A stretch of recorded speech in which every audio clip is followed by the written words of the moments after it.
भारत माता की, भारत माता की।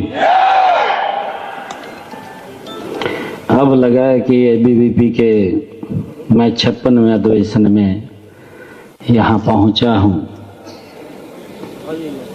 आज इस अखिल भारतीय विद्यार्थी परिषद के 56वें अधिवेशन के अवसर पर हमारे बीच में राष्ट्रीय संगठन मंत्री अखिल भारतीय विद्यार्थी परिषद श्री आशीष चौहान जी, हमारे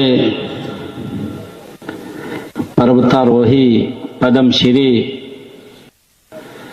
जिनका जीवन और जिनसे प्रेरणा भी मिलती है, उन्होंने अपनी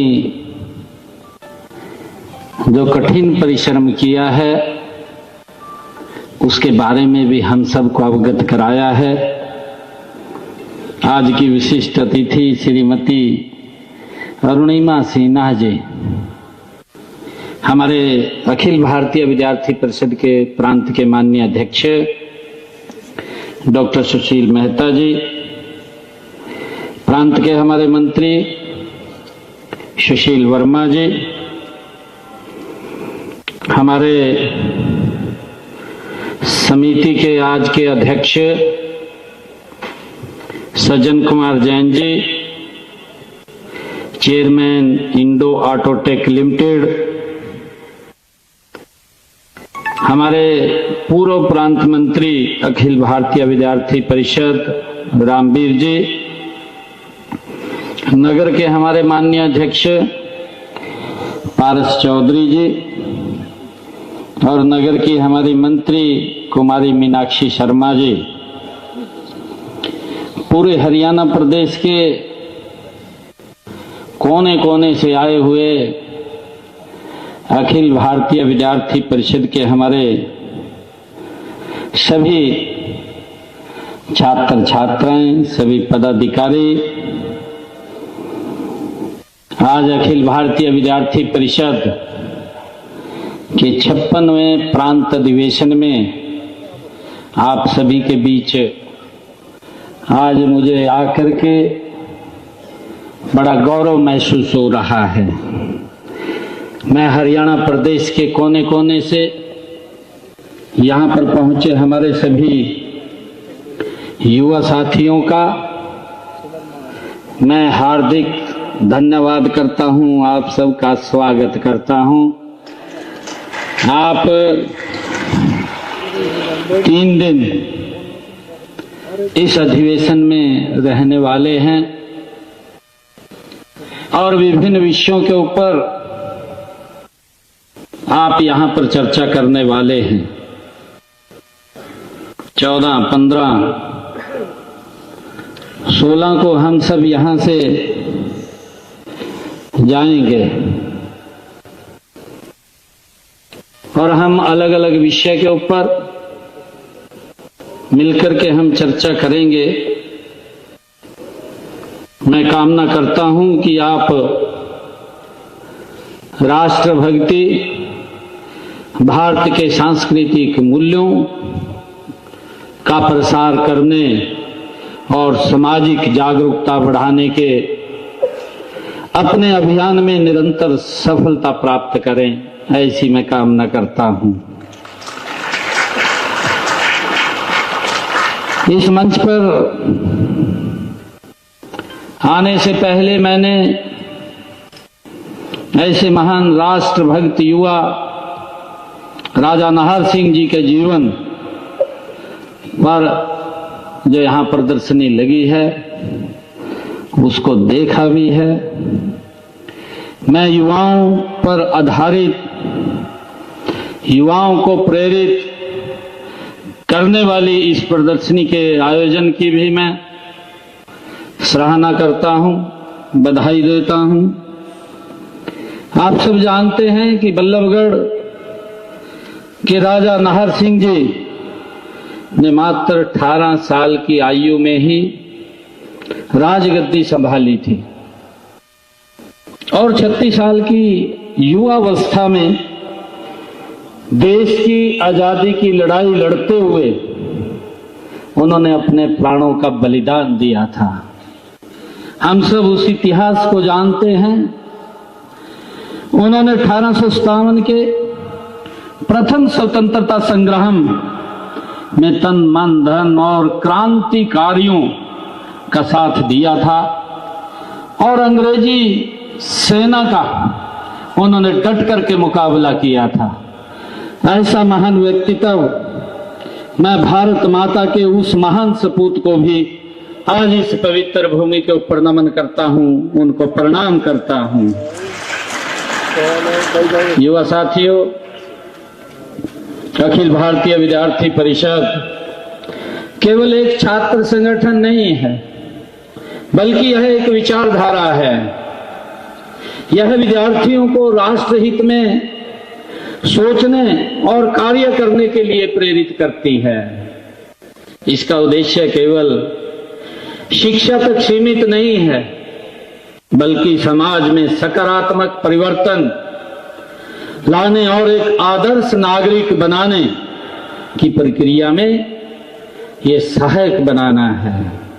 मैं जानता हूं कि अखिल भारतीय विद्यार्थी परिषद 365 दिन छात्रों के लिए काम करने वाला संगठन है। यह छात्रों के हितों की आवाज उठाने वाला ये एकमात्र संगठन है। शहीदों और महापुरुषों का सम्मान करने वाला यह एकमात्र संगठन है। यह महिलाओं और शिक्षकों का सम्मान करने वाला एकमात्र संगठन है। मुझे इस बात की खुशी है कि इस संगठन की स्थापना वर्ष 1948 में हमारे हरियाणा के ही अंबाला के अंदर इसकी हुई थी। मुझे इसका बहुत खुशी है, गर्व है। मुझे इस बात का भी गर्व है कि आज विद्यार्थी परिषद युवाओं में स्वामी विवेकानंद जी के आदर्शों को आत्मसात करने में लगा हुआ है। उन्होंने उद्घोष किया था, स्वामी विवेकानंद जी ने एक बात कही थी कि तुम मुझे 100 युवा दो, ऐसे जोशीले युवा 100 दो, मैं भारत को बदल करके रख दूंगा। ये स्वामी विवेकानंद जी ने कहा था।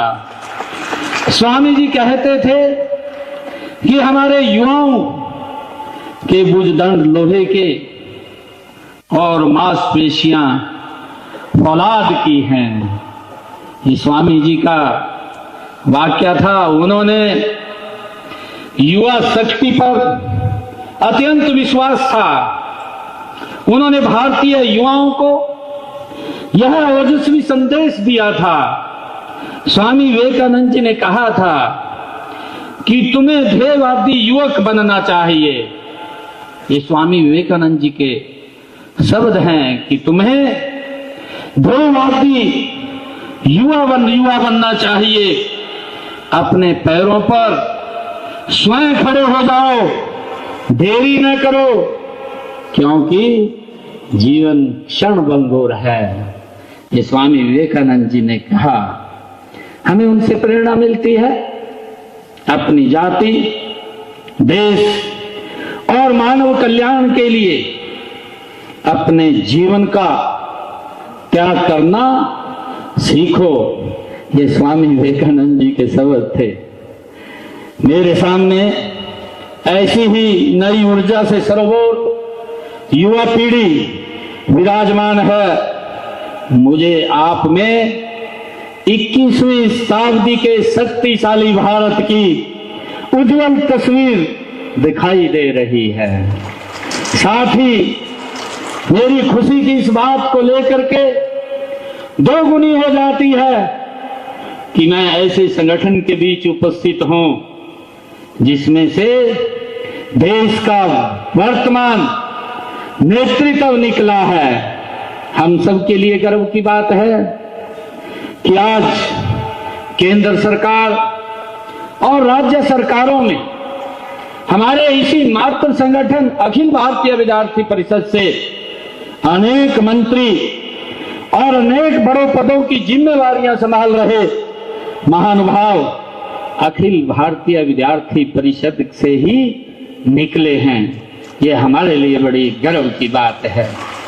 इस 3 दिवसीय प्रांतीय सम्मेलन में हरियाणा प्रांत के यहाँ पर जो 600 से अधिक, जैसा मुझे बताया गया है कि हमारे विद्यार्थी, शिक्षक और शिक्षाविद कार्यकर्ता यहाँ पहुंचे हैं। आप सब युवाओं को देखकर मुझे गर्व की अनुभूति हो रही है, क्योंकि आज हरियाणा सर्वाधिक प्रतिभाशाली, होनहार, परिश्रमी और निष्ठावान युवाओं का प्रदेश है। ये हमारे लिए बड़े गर्व की बात है। अखिल भारतीय विद्यार्थी परिषद का यह 3 दिवसीय अधिवेशन, इस दौरान आप अपने संगठन के मामलों पर विचार करेंगे, लेकिन जैसा कि इस संगठन की स्थापना का मूल उद्देश्य राष्ट्र का पुनर्निर्माण है और नारा भी है छात्र शक्ति, राष्ट्र शक्ति। उसे देखते हुए यहां राष्ट्र के सामने आई हुई चुनौतियों पर भी गहरा विचार मंथन इसी के बीच में होगा। मुझे खुशी है कि इस दिशा में देश के यशस्वी पूर्व में प्रधानमंत्री रहे श्रद्धेय अटल बिहारी वाजपेयी जी की कुछ शब्द मुझे याद आ रहे हैं। अटल बिहारी वाजपेयी जी ने जो शब्द कहे हैं, उन शब्दों से हमारा मार्गदर्शन होता है, हमें प्रेरणा देते हैं, आगे बढ़ने की प्रेरणा देते हैं। अटल बिहारी वाजपेयी जी ने कहा था, बाधाएं आती हैं आए। अटल बिहारी वाजपेयी जी के शब्द हैं, बाधाएं आती हैं आए, घिरे प्रलय की गोल घटाएं, पांव के नीचे अंगारे, सिर पर बरसे यदि ज्वालाएं, निज हाथों में हंसते हंसते आग लगाकर चलना होगा, कदम मिलाकर चलना होगा, कदम मिलाकर चलना होगा। अटल बिहारी वाजपेयी जी की जो ये पंक्तियां हैं, ये हमारे युवाओं का मार्गदर्शन भी करती है, उनसे हमें प्रेरणा भी मिलती है, हमें आगे बढ़ने का वो साहस भी प्रदान करती हैं। साथियों, आपके संगठन का घोष वाक्य है ज्ञानशील और एकता। ये तीनों मूल्य देश को सशक्त, आत्मनिर्भर और समृद्ध बनाने में महत्वपूर्ण भूमिका निभाते हैं। पहले मूल्य ज्ञान का है। ज्ञान के मामले में हम में अपनी युवा पीढ़ी पर गर्व है, क्योंकि आपने देखा है कि देश विदेश में सब क्षेत्रों में अपनी प्रतिभा की धाक हमारे युवाओं ने जमाई हुई है। ये हमारे ज्ञान का मूल है।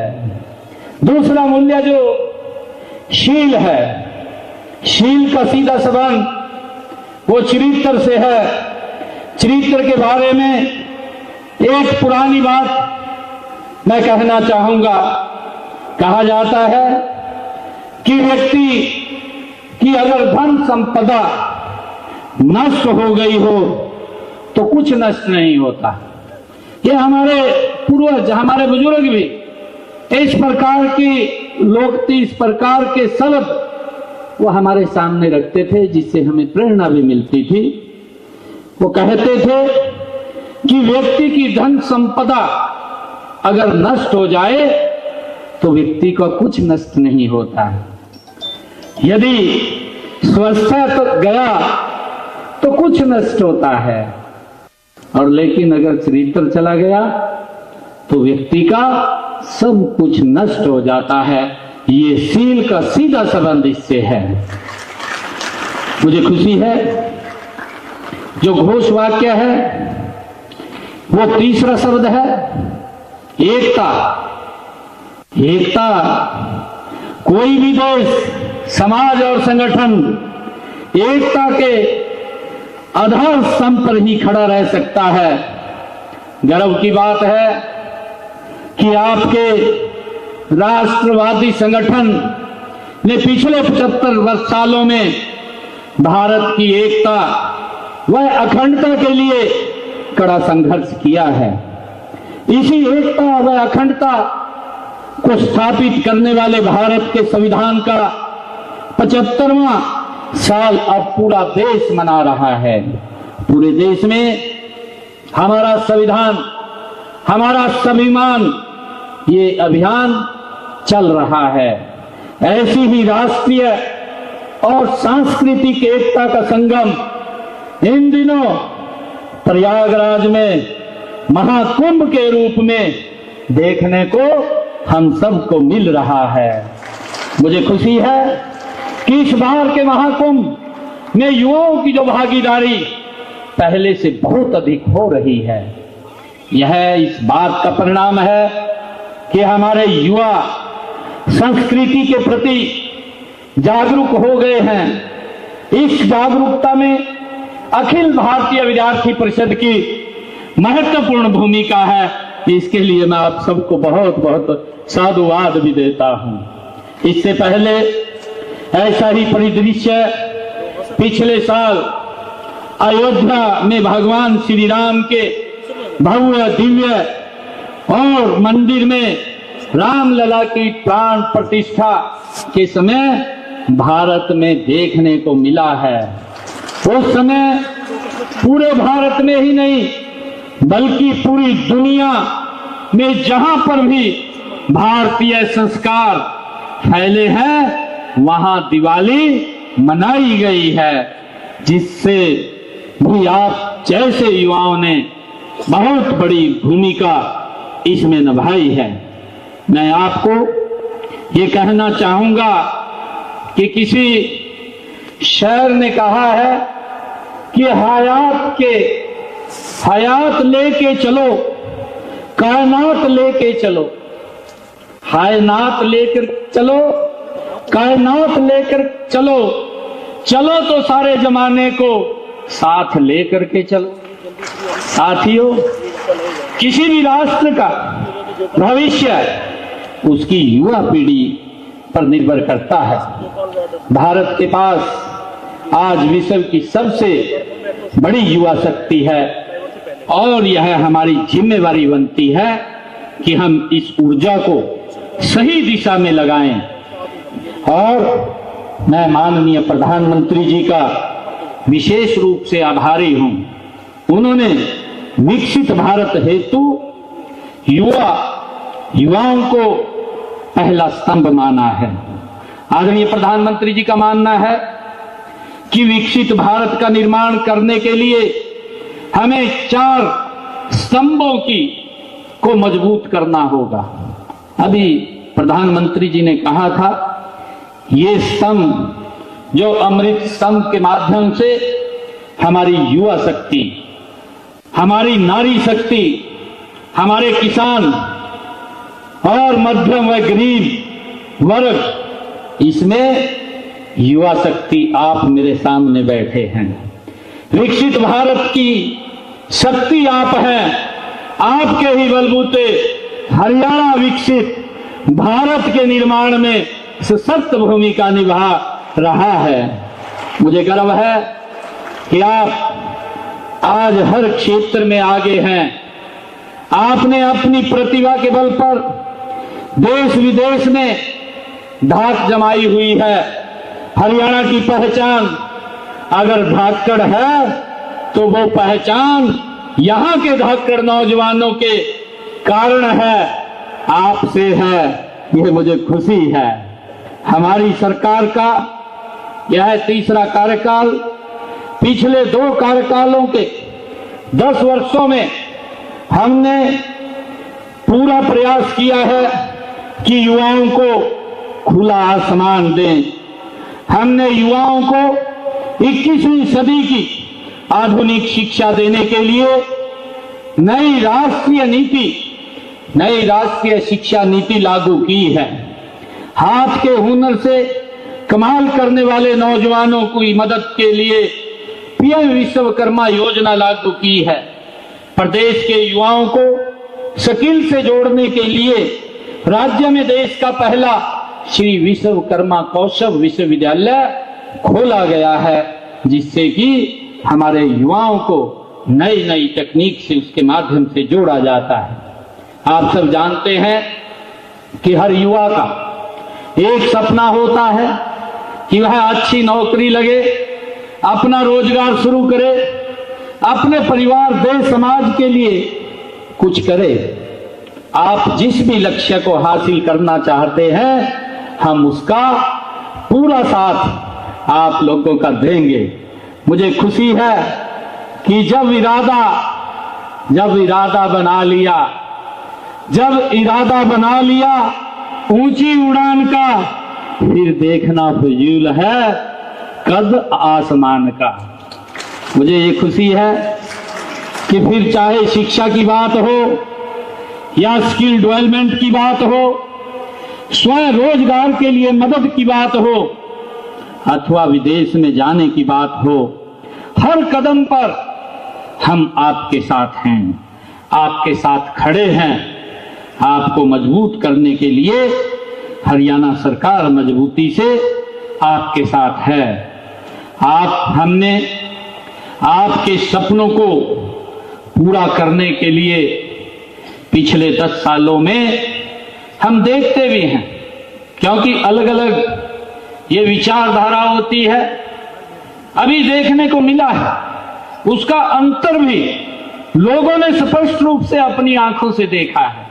अभी विधानसभा के चुनाव चल रहे थे, हमारा जो हमने वायदा किया था, हमने युवाओं को कहा था कि हम बिना पर्ची बिना खर्ची के हरियाणा के युवाओं को नौकरी देंगे।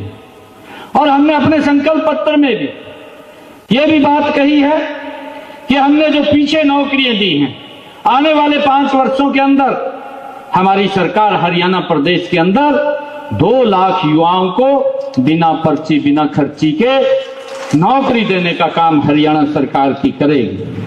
ये हमने कहा था, परंतु जब हमने देखा विधानसभा के चुनाव में अलग अलग व्यक्ति का अपना विचार होता है, अपनी सोच होती है, और उस विचार को लेकर के वो आगे बढ़ता है। जब हमने देखा, मैं आज फरीदाबाद के अंदर हूं और फरीदाबाद में ही कांग्रेस के एक प्रत्याशी वो ये बात बोलते थे कि भाई हमने ये कहा है कि 2 लाख नौकरी देंगे, और वो इस प्रकार की बात उस लोगों के बीच में जाकर के बोलते थे कि मेरे हिस्से में 2000 आती है, मैं अपने हिस्से की नौकरी दूंगा। एक व्यक्ति बोलता था कि मेरे हिस्से में जितनी नौकरी आएगी मैं उतनी दूंगा, और एक ने तो और कमाल कर दिया कि वोट मांगते हुए लोगों के बीच में जाकर के कहने लगा कि मुझे 50 वोट दो, मैं ठोड़े के अनुसार नौकरी दूंगा। भाइयों, एकदम अंतर स्पष्ट, विचार का अंतर स्पष्ट। परंतु हमने कहा था, हमने हरियाणा प्रदेश के युवाओं को कहा था कि हम 50,000 नौकरी देंगे। ये मैंने जब 12 मार्च को ये पद ग्रहण किया, तो पद ग्रहण करते ही मैंने 50,000 की बात कही थी। लगभग मैंने हरियाणा के अंदर 15-18 हजार युवाओं को ज्वाइनिंग लेटर दे दिया था। कुछ के रिजल्ट तैयार थे, कोड ऑफ कंडक्ट लग गया, क्योंकि मैंने जो अपना एक विजन बनाया था, 100 दिन का मैंने पूरा का पूरा विजन बना रखा था, पूरा एजेंडा तैयार किया हुआ था, परंतु कोड ऑफ कंडक्ट पहले लग गया। पहले लगा तो युवाओं को चिंता हो गई, और युवा इकट्ठे होकर के मेरे पास आए, मुझे कहने लगे कि मुख्यमंत्री जी आप ये रिजल्ट निकाल दो।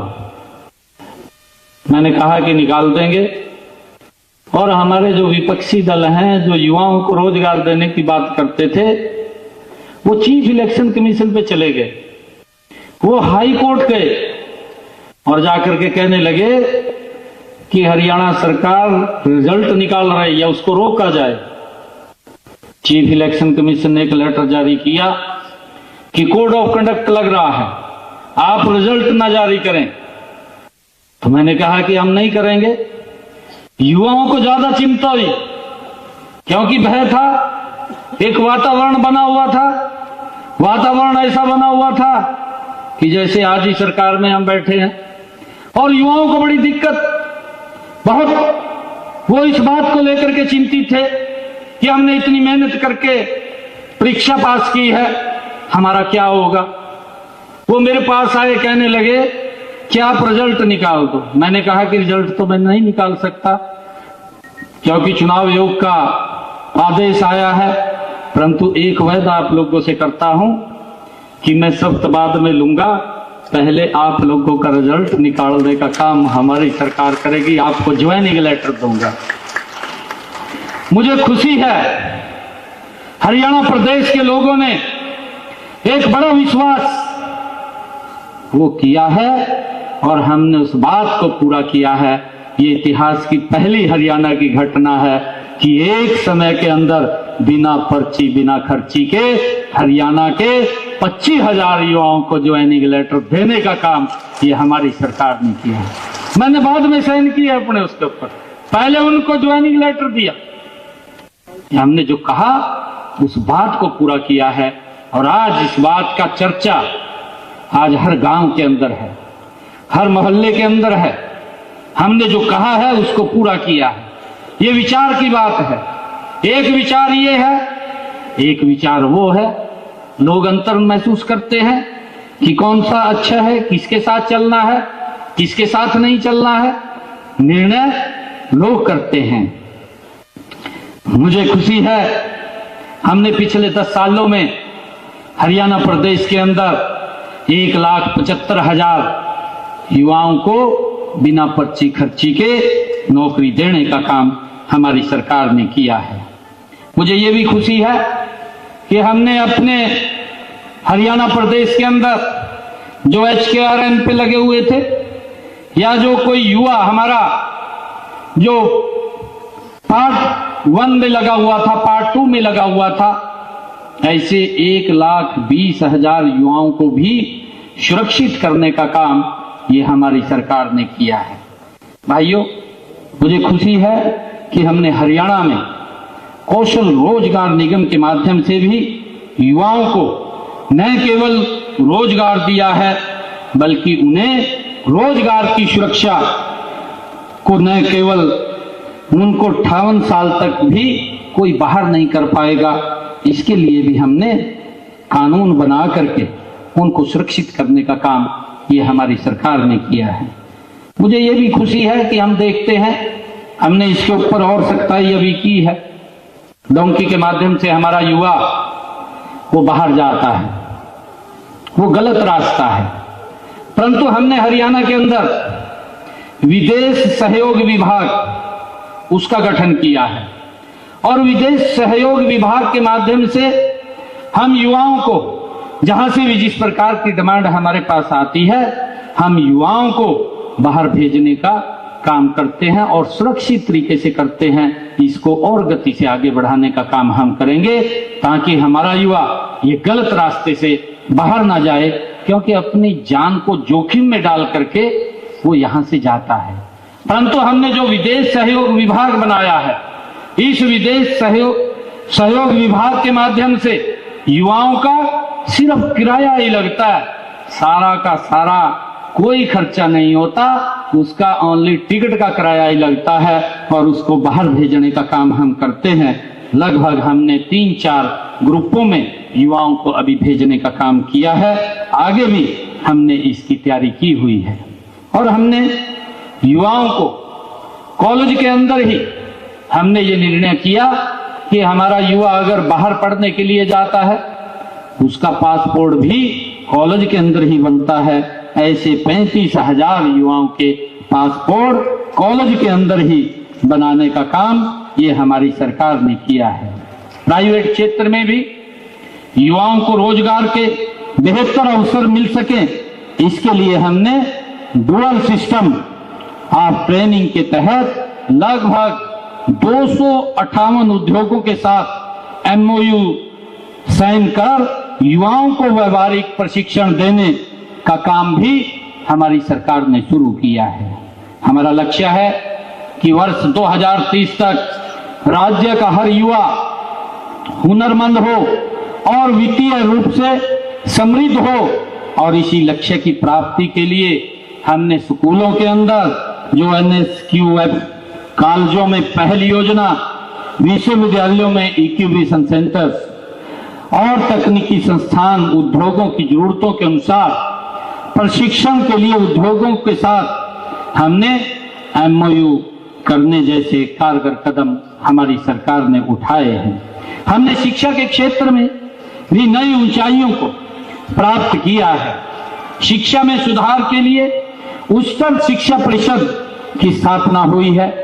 हमने हरियाणा प्रदेश के अंदर नए 10 विश्वविद्यालय खोलने का काम वो हमारी सरकार ने पिछले 10 वर्षों में किया है। और इसके साथ साथ हम ये भी देखते हैं कि हमने देखा है कि हमारी बेटियों को दूर पढ़ने के लिए जाना पड़ता था। कई बार माँ बाप जब बेटी दूर जाती थी तो उसको पढ़ने के लिए भी नहीं भेजते थे। उसका मन करता था कि वो पढ़ाई करे, परंतु वातावरण और बाहर जाने से माँ बाप भी डरते थे और उस कारण से उसकी अरमान भी दबते थे। परंतु हमने पिछले 10 वर्षों के अंदर एक योजनाबद्ध तरीके से हरियाणा प्रदेश का पूरा रोड मैप हमने बनाया और उस रोड मैप के अंदर हर 20 किलोमीटर के ऊपर एक राजकीय महाविद्यालय खोलने का काम ये पिछले 10 वर्षों के अंदर हमारी सरकार ने किया है। और मुझे खुशी है कि इन 79 जो हमने महाविद्यालय खोले हैं, इन 79 महाविद्यालयों में से 32 महाविद्यालय ये हमारी बेटियों के लिए हमने खोले हैं ताकि उनको नजदीक में अच्छी शिक्षा मिल सके। ये हमने कार्य किया है। आज युवाओं के सामने अगर सबसे बड़ी कोई चुनौती है तो वह नशा है। मेरा आप लोगों से आग्रह है कि आप खुद को भी इसमें जाने से हम सब ने रोकना है, अपने मित्र बंधु को भी इसमें जाने से बचाना है, और जो हमें इसमें जा चुके हैं उन्हें कैसे हम बाहर निकाल सकते हैं उसका हमने प्रयास करना है। हमने नशे के विरुद्ध एक जागरूकता पैदा करने के लिए संतों, महात्माओं, स्वयंसेवी संस्थाओं और नागरिक संस्थाओं के साथ मिलकर हमारी सरकार काम कर रही है। हम युवाओं को नशे से दूर रखने के लिए हमने हरियाणा के अंदर खेलों को भी बढ़ावा दिया है, और मुझे खुशी है कि हरियाणा प्रदेश के अंदर हमारे युवाओं ने खेलों के अंदर भी हरियाणा के युवाओं ने झंडे गाड़े हैं। आप देखते हैं, आपके सामने है।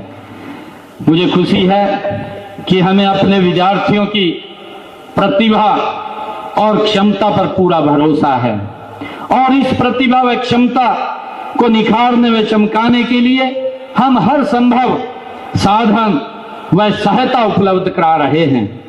मुझे खुशी है कि आज आप लोग 3 दिन यहाँ रह करके अलग अलग विषयों के ऊपर आप यहाँ विचार गहन मंथन करने वाले हैं। मैं इस अधिवेशन के सफल आयोजन के लिए सभी को बधाई देता हूँ और सभी विद्यार्थियों के उज्जवल भविष्य की कामना करता हूँ।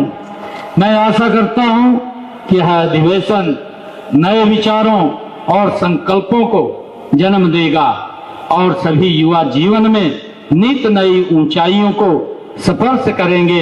मैं इन पंक्तियों के साथ अपनी वाणी को विराम देता हूँ। उसे गुमा है, उसे गुमा है, मेरी उड़ान कुछ कम है। उसे गुमा है, मेरी उड़ान कुछ कम है, मुझे यकीन है कि ये आसमान कुछ कम है। आप सबका बहुत बहुत धन्यवाद। आप सबको बहुत बहुत बधाई, शुभकामनाएं। जय हिंद, जय भारत, जय भारत माँ।